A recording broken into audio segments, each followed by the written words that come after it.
किचनमध्ये आपलं मनापासून खूप खूप स्वागत आहे। आज मी तुम्हाला साठेच्या मऊ खुसखुशीत अशा करंज्या बनवून दाखवणार आहे। त्यामध्ये ते अर्धा किलो रवा घ्यायचा। रवा जाड असेल तर मिक्सरमध्ये बारीक सुद्धा करू शकता। तर आपण ह्या रव्यामध्ये साजूक तूप घालूया, 4-5 चमचे।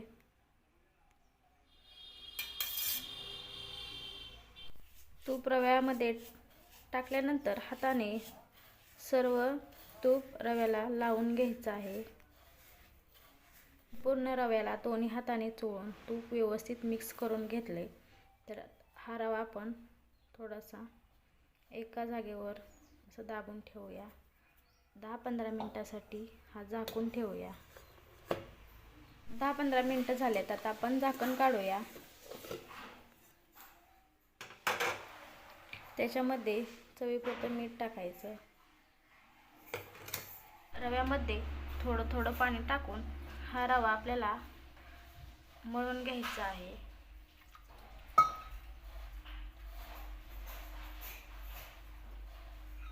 मळून झालेला आहे। तर आता आपण हा रवा एका भांड्यामध्ये झाकून ठेवूया। भिजतोय तोपर्यंत आपण सारण बनवूया। तर इथे मी 2 कप म्हणजे 200 ग्रॅम रवा घेतलेला आहे। 2-3 मिनिट आपण परतून घेऊया। रवा भाजत आला की त्यामध्ये 1 चमचा आपण तूप घालूया। तर रवा भाजताना गॅसची फ्लेम मध्यम ते लो ठेवून आपल्याला रवा भाजायचा आहे। तर रवा भाजताना खमंग लालसर होईपर्यंत, सुगंध सुटेपर्यंत आपल्याला भाजून घ्यायचा आहे।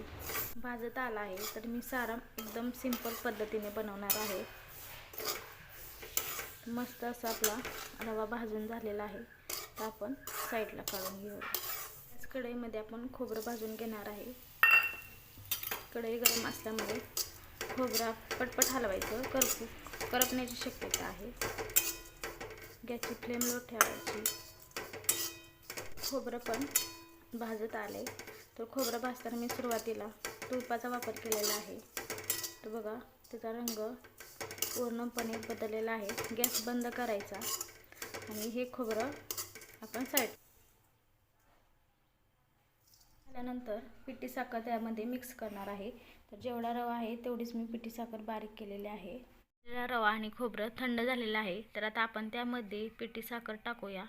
तर पिठी साखर तुम्ही खाऊन बघू शकता किती गोड जास्त प्रमाणात, हे तुमच्या आवडीनुसार तुम्ही करू शकता। मळलेलं पीठ घ्यायचं, थोडं थोडं मिक्सरच्या भांड्यामधून फिरवून मस्त असं मळून घ्यायचं। पूर्वी बायका पाट्यावर हे पीठ चेचून मळून घ्यायच्या। तर आता तसं न करता आपण मिक्सरच्या भांड्यामधून हे पीठ बारीक करून घेणार आहे।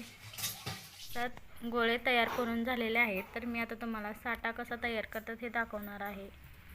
तूप घेतले तर तूप गरम करून घेतले, त्यामध्ये साठा टाकूया। साठा म्हणजे तांदळाचं पीठ असते। तर आपण करंजी बनवण्यासाठी जी पोळी लाटतो त्याला आता आपण हा साठा लावणार आहे। अशी एक गोळी घेतली तर आता आपण तेल पीठ न लावता अशीच पळपुटावर लाटायची आहे। तर ही पोळी लाटताना आपण पापड कसं लाटतो त्या साईजमध्ये आपल्याला ही लाटायची आहे। चपातीपेक्षा सुद्धा पातळ आपल्याला ही लाटी लाटायची आहे। बघू शकता अशा प्रकारे पातळ लाटी लाटून झाली की त्यावर आपण साठा लावायचा। साठा लावून झाला की दुसरी लाटी त्यावर टाकायची आणि त्याला साठा लावायचा। लावून झाला की लगेच आपण हळूहळू त्या प्लेट रोल करत यायचा। रोल करून झाला की लगेचच आपण त्याचे छोटे छोटे सुरीने काप करून घ्यायची आणि दोन्ही बाजूनी साईडने अशी लाटून घ्यायची। लाटल्यानंतर त्याला साईडने पाणी लावायचं।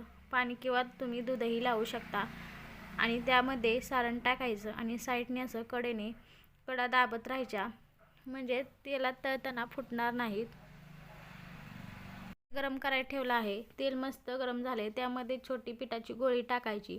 ती वरती आली की समजायचं आपलं तेल मस्त कडक तापलेलं आहे। गॅसची फ्लेम मध्यम ठेवून आपण एक एक करंजी तळून घेऊया। करंजी तेलात सोडल्यानंतर लगेच पलटी करायची नाही. खालची पूर्ण बाजू तळली की वरची लगेच तळून घ्यायची. गोल्डन ब्राऊन होईपर्यंत आपण ह्या करंज्या तळून घेऊया आणि राहिलेल्या सुद्धा करंज्या आपण अशाच तळून घेऊया. बघू शकता सर्व अशा करंज्या आपल्या मऊसूत खुसखुशीत साठेच्या करंज्या तयार झालेल्या आहेत.